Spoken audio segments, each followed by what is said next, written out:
Assalamualaikum warahmatullahi wabarakatuh. Perkenalkan, nama saya Sofiatul Uyun, NIM 19.032.11.00028 dari kelas A. Di sini saya akan mempresentasikan hasil review artikel utama dan artikel pembanding mengenai materi pola tata niaga berbasis SCP. Jurnal yang saya ambil yaitu Pola Tata Niaga Sayuran Dataran Rendah Berbasis Struktur Konduk Performance atau SCP. Komoditas sayuran dataran rendah merupakan bagian dari tanaman hortikultura, tergolong bahan makanan yang kaya akan nutrisi untuk pemenuhan gizi masyarakat.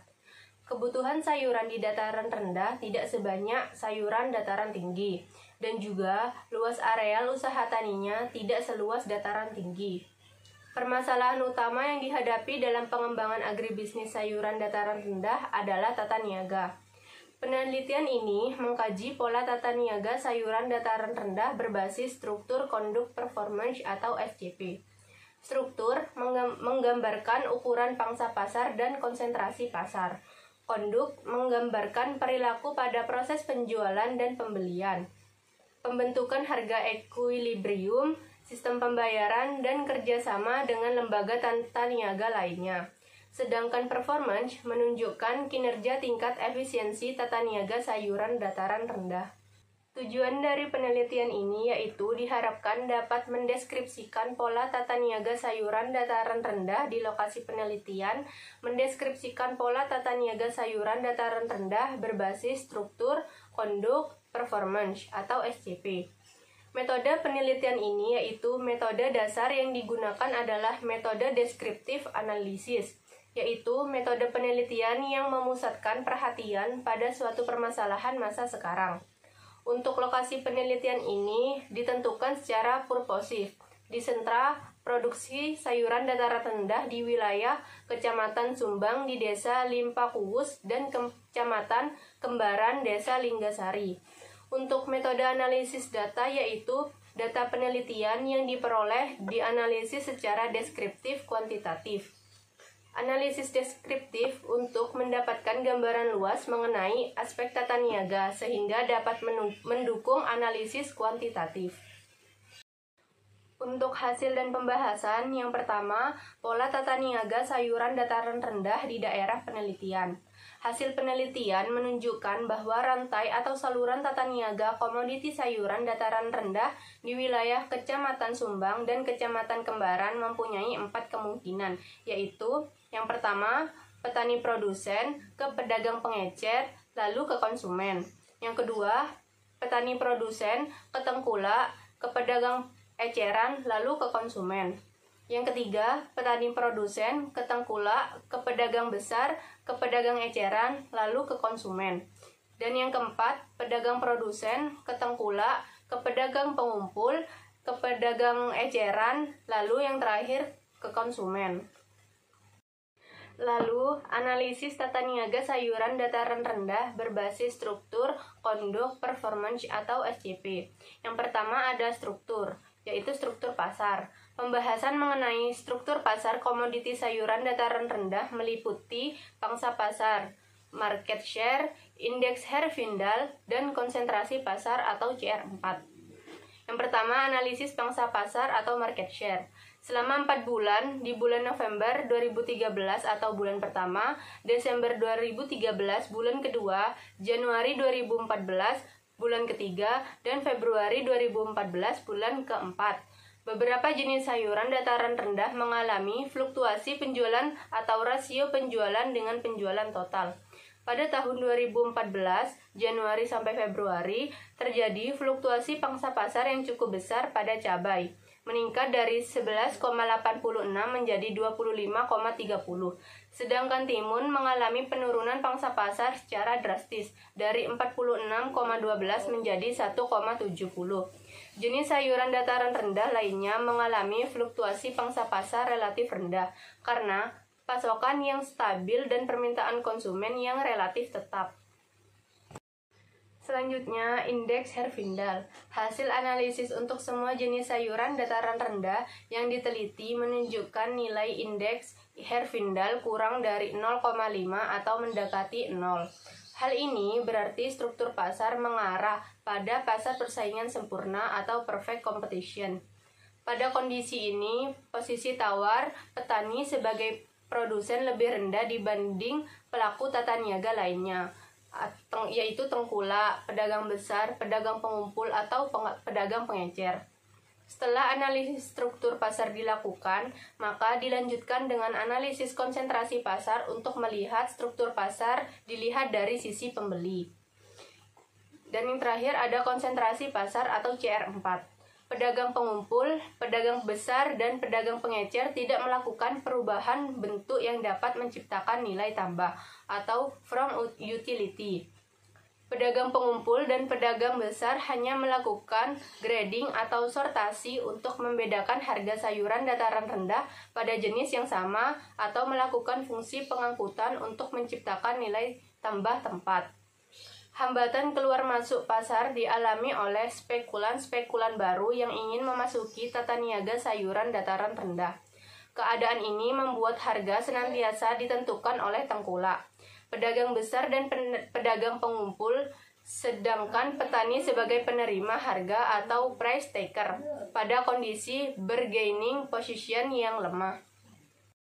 Selanjutnya ada konduk atau perilaku pasar. Perilaku pasar yang berhubungan dengan lembaga tata niaga yang ada yaitu petani sebagai produsen, tengkulak, pedagang besar, pedagang pengumpul, dan pedagang pengecer meliputi perilaku dalam sistem pembentukan harga, kontrak, dan kolusi atau kerjasama antar lembaga pemasaran. Praktek kerjasama tengkulak dengan pedagang pengumpul antara lain tengkulak dengan pedagang besar khususnya dalam pemberian modal atau kredit dari lembaga lebih tinggi terhadap lembaga yang lebih rendah banyak ditemukan dalam sistem tata niaga sayuran di dataran rendah. Yang ketiga, performance atau kinerja pasar. Yang pertama ada margin tata niaga. Analisis margin tata niaga dapat digunakan untuk mengetahui distribusi margin pada tiap tingkat lembaga tata niaga. Margin tata niaga terdiri dari biaya dan keuntungan dari setiap tingkat lembaga tata niaga. Yang kedua, ada bagian harga yang diperoleh petani atau farmer share. Besarnya bagian harga yang diterima petani dari keseluruhan harga jual pada tingkat konsumen dalam tata niaga sayuran dataran rendah merupakan wujud pencerminan dari biaya produksi dan besarnya keuntungan yang diperoleh petani. Yang ketiga, elastisitas transmisi harga atau ET. Analisis elastisitas transmisi harga digunakan untuk mengetahui proporsi perubahan harga di tingkat produsen akibat proporsi perubahan harga pada tingkat konsumen. Uraian hasil analisis regresi pada tingkat petani dan tingkat konsumen yang digunakan untuk menjelaskan elastisitas transmisi harga. Yang terakhir, kesimpulan. Berdasarkan uraian di atas, pada hasil analisis dan pembahasan, maka dalam penelitian ini disimpulkan bahwa terdapat 4 pola sayuran tata niaga sayuran dataran rendah. Yang kedua, stakeholder atau pelaku tata niaga sayuran dataran rendah adalah petani, tengkulak, pedagang pengumpul, pedagang besar, pedagang pengecer, dan konsumen. Yang ketiga, struktur pasar sayuran dataran rendah di wilayah Kecamatan Sumbang dan Kecamatan Kembaran adalah struktur pasar oligopsoni kuat. Yang keempat, perilaku pasar yang terjadi di tingkat petani selaku produsen, tengkulak, pedagang pengumpul, pedagang besar, dan pedagang pengecer sebagian besar menunjukkan adanya ikatan pemberian modal dan tujuan memperoleh keuntungan. Untuk jurnal pembandingnya yaitu Tata Niaga Sayuran Dataran Tinggi berbasis struktur Konduk Performance atau SCP pada Kelembagaan Subterminal Agribisnis atau STA. Komoditi sayuran dataran tinggi merupakan bagian dari tanaman hortikultura, tergolong bahan makanan yang kaya nutrisi bagi pemenuhan gizi masyarakat dan hanya bisa diproduksi di dataran tinggi. Kebutuhan sayuran dataran tinggi lebih banyak dibandingkan sayuran dataran rendah. Demikian juga luas areal usaha taninya lebih luas sayuran dataran tinggi. Permasalahan utama yang dihadapi dalam pengembangan agribisnis sayuran dataran tinggi adalah tata niaga. Hal ini karena proses tata niaga umumnya dilakukan menurut kebiasaan dan berlangsung secara turun-temurun sehingga belum memenuhi standar tata niaga yang dibutuhkan saat ini. Tujuan penelitian ini adalah untuk mengkaji pola tata niaga sayuran dataran tinggi berbasis struktur konduk performance atau SCP pada kelembagaan STA. Untuk metode penelitian yang digunakan dalam penelitian ini adalah metode deskriptif analisis, yaitu metode penelitian yang memusatkan perhatian pada suatu permasalahan masa sekarang dengan mengumpulkan data, menyusun, dan menganalisisnya. Lokasi penelitian ini ditentukan secara purposif di sentra produksi sayuran dataran tinggi, meliputi 3 kabupaten yaitu Banjarnegara, Wonosobo, dan Temanggung.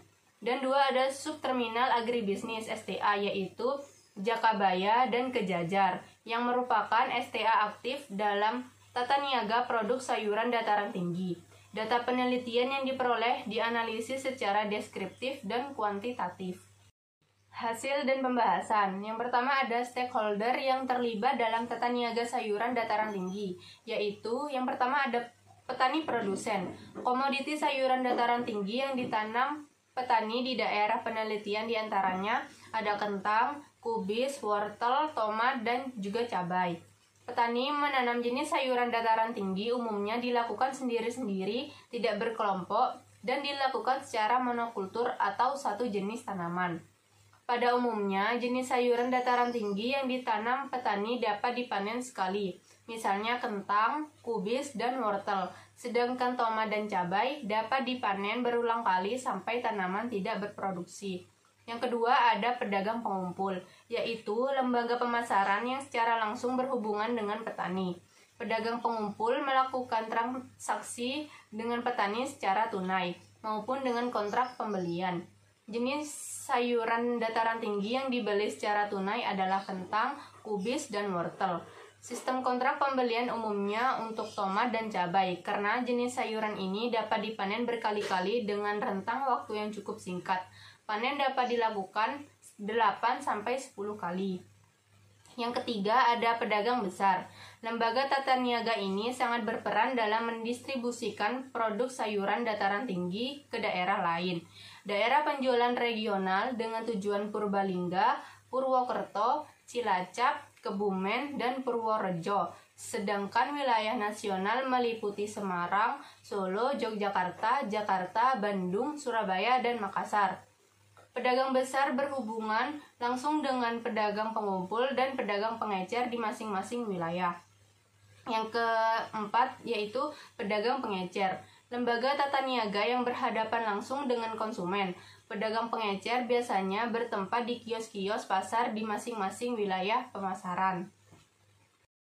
Yang kedua, faktor-faktor yang mempengaruhi pemanfaatan STA oleh petani. Faktor yang diduga mempengaruhi pemanfaatan STA oleh petani adalah umur petani, pengalaman usaha tani, tingkat pendidikan formal petani, 231 volume sayuran yang diproduksi, jarak lahan tanam dengan STA, dan frekuensi mengikuti penyuluhan untuk mengetahui faktor-faktor yang mempengaruhi pemanfaatan STA oleh petani digunakan model analisis logit.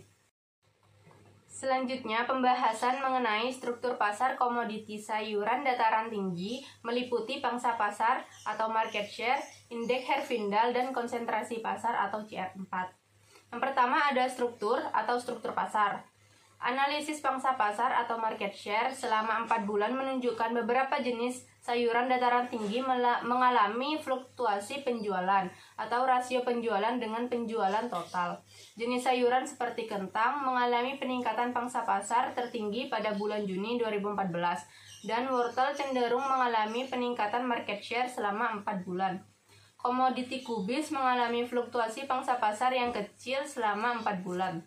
Tomat dan cabai mengalami fluktuasi pangsa pasar yang tidak beraturan selama 4 bulan. Komoditi kentang, kubis, dan tomat mengalami fluktuasi tertinggi pangsa pasar pada bulan Juni. Sedangkan wortel fluktuasi tertinggi pada bulan Juli dan cabai pada bulan Mei. Selanjutnya, hasil analisis untuk semua jenis sayuran dataran tinggi yang diteliti menunjukkan nilai indeks Herfindahl kurang dari 0,5 atau mendekati 0. Hal ini berarti struktur pasar mengarah pada pasar persaingan sempurna atau perfect competition. Pada kondisi ini, posisi tawar petani sebagai produsen lebih rendah dibanding pelaku tata niaga lainnya, atau pedagang pengumpul, pedagang besar maupun pedagang pengecer. Petani diposisikan sebagai pihak yang lemah dalam menentukan harga atau price taker, sedangkan pedagang memiliki posisi yang kuat dalam menentukan harga atau price maker. Sifat komoditi sayuran dataran tinggi yang tidak tahan lama menjadi penyebab utama petani harus menjual dengan harga yang cenderung ditentukan oleh pelaku tata niaga lainnya. Yang terakhir ada perhitungan CR4. Akan menggambarkan struktur pasar dilihat dari sisi pembeli. Semua jenis sayuran dataran tinggi yang diteliti mempunyai nilai CR4 lebih dari 50. Demikian juga dengan hasil analisis CR4 kumulatif pada masing-masing lembaga tata niaga, mengindikasikan secara kuat bahwa struktur pasar terdapat beberapa pembeli. Hal ini sesuai dengan kondisi real di lokasi penelitian bahwa harga tata niaga sayuran dataran tinggi semakin besar dipasarkan melalui beberapa pedagang. Dalam hal ini, pedagang pengumpul sebagai pembeli untuk selanjutnya dijual ke pedagang besar, akhirnya ke pedagang pengecer di pasar. Lalu ada konduk atau perilaku pasar. Perilaku pasar yang berhubungan dengan lembaga tata niaga yang ada yaitu petani sayuran sebagai produsen, pedagang pengumpul, pedagang besar, dan pedagang pengecer meliputi perilaku dalam sistem pembentukan harga, kontrak atau kolusi kerjasama antar lembaga pemasaran. Penentuan harga pemasaran sayuran dataran tinggi ini tidak ada kebijakan harga standar dari pemerintah. Penentuan harga di tingkat petani atau produsen lebih dikuasai oleh pedagang pengumpul yang berhubungan langsung dengan petani. Sementara pedagang besar mendominasi pembelian dari pedagang pengumpul. Praktek kerjasama atau persengkolan antara pedagang pengumpul dengan pedagang besar banyak terjadi khususnya dalam pemberian modal atau kredit. Yang terakhir ada performance atau kinerja pasar. Margin tata niaga analisis terdiri dari biaya dan keuntungan dari setiap tingkat lembaga tata niaga. Keuntungan yang diterima petani berbeda besarnya dengan keuntungan yang diperoleh pedagang pengumpul maupun pedagang besar. Besarnya keuntungan tersebut dipengaruhi oleh besarnya biaya produksi, biaya transportasi, dan penerimaan harga jual yang diperoleh tiap tingkat lembaga tata niaga. Selanjutnya, bagian harga yang diperoleh petani atau farmer share. Besarnya bagian harga yang diterima petani dari keseluruhan harga jual pada tingkat konsumen dalam tata niaga sayuran dataran tinggi merupakan wujud pencerminan dari biaya produksi dan besarnya keuntungan yang diperoleh petani. Bagian harga yang diterima petani sebesar 16,32%. Yang terakhir, elastisitas transmisi harga atau ET. Analisis elastisitas transmisi harga digunakan untuk mengetahui proporsi perubahan harga di tingkat produsen akibat proporsi perubahan harga pada tingkat konsumen. Elastisitas transmisi harga sayuran dataran tinggi efisien karena perubahan harga di tingkat konsumen ditransmisikan sempurna ke petani sebagai produsen. Kesimpulan dari jurnal ini yaitu yang pertama, stakeholder yang terlibat dalam tata niaga sayuran dataran tinggi adalah petani sayuran, pedagang pengumpul, pedagang besar, dan pedagang pengecer. Yang kedua, faktor-faktor yang mempengaruhi pemanfaatan STA oleh petani adalah umur petani, volume sayuran dataran tinggi yang diproduksi, jarak lahan tanam dengan STA, dan frekuensi penyuluhan. Umur petani dan jarak lahan tanam dengan STA berpengaruh negatif dengan pemanfaatan STA. Sedangkan volume sayuran dataran tinggi yang diproduksi dan frekuensi penyuluhan berpengaruh positif terhadap pemanfaatan STA oleh petani. Yang ketiga, struktur pasar yang terjadi pada tata niaga sayuran dataran tinggi di STA adalah strongly oligopsonist market structure. Yang keempat, perilaku pasar yang berhubungan dengan lembaga tata niaga yang ada meliputi perilaku dalam sistem pembentukan harga, kontrak, dan kolusi kerjasama antar lembaga pemasaran. Untuk komentar dari jurnal 1 dan jurnal 2, menurut pendapat saya pada artikel pertama dan kedua metodenya sama-sama menggunakan metode deskriptif analisis. Tetapi untuk jurnal yang pertama, penelitian tersebut memusatkan pada perhatian masalah sekarang saja. Untuk jurnal yang kedua sebenarnya sama dengan memusatkan pada masalah sekarang, tetapi dilanjutkan dengan mengumpulkan data, menyusun, dan menganalisisnya. Tetapi untuk analisisnya, jurnal tersebut sama-sama menggunakan analisis market share, analisis indeks Herfindahl, dan juga CR4.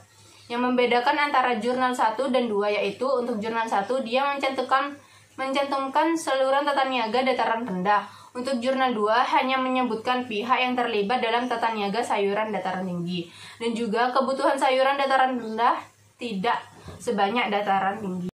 Sekian presentasi dari saya. Mohon maaf apabila ada kesalahan kata. Sekian, terima kasih. Wassalamualaikum warahmatullahi wabarakatuh.